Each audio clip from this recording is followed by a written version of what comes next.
We lived in a very small little house, a little small terraced house. Our office was in our home. We had our first son, and, you know, it was a bit tight. We needed somewhere bigger, and we started looking around. We went and saw a house. We walked into this house, and even though the price of the house was way more than what we had and what we could afford, we really felt we should go and see this house. So we see the house, we walk around the house, and then my wife and I, we just go into one of the rooms to have a little conversation, and we both said, this is the house. This is the house. Even though way above what we had. And we felt the Lord said to us, in that moment, don't negotiate the price, don't offer a lower price, give them what they're asking for.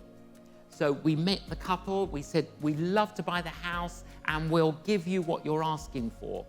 And they were delighted, and we shook hands on it, and it was great. Anyway,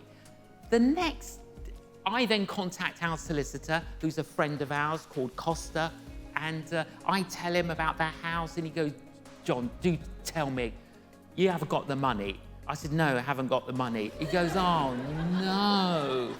And I said, I want a solicitor who prays. And he's like, I'm your solicitor. I said, well, you got to pray for the money. I haven't got the money. I need some money. Anyway, so he's like, I got him on me as well.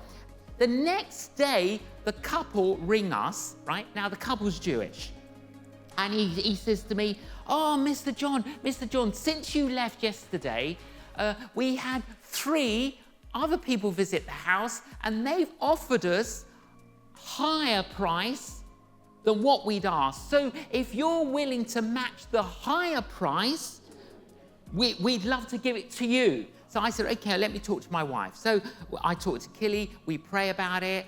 I ring him back. I said, listen, my wife and I just prayed about it, and Yahweh, remember they're Jewish, I said, Yahweh said, stay at the offer that we made for you. And he said, you talked to Yahweh, did you?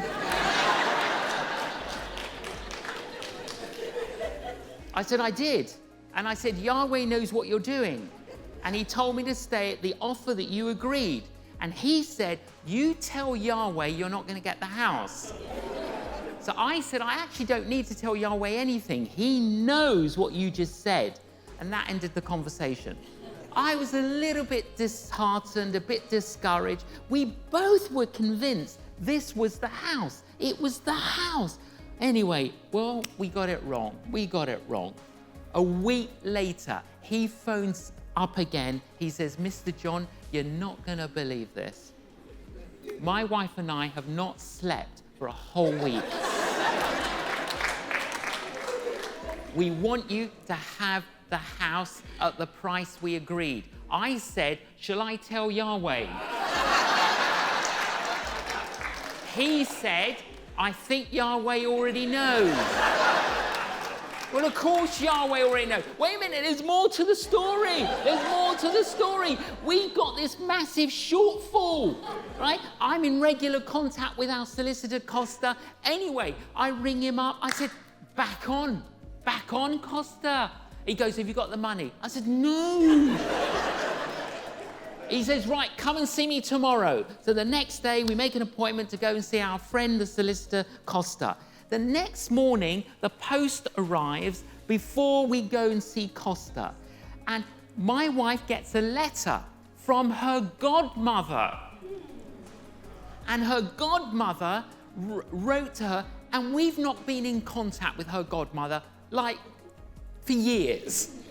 And the godmother wrote several days before and said, Killy, I was praying for you and John today, and the Lord told me that the money I had assigned for you in my will when I died, he told me to send it to you now.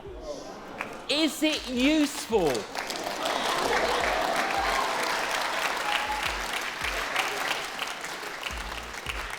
Is it useful? We go into Costa's office. I said, Costa, did you pray? He goes, I did. I slapped the check on this table. There it is. And it was exactly what we needed to bridge the difference.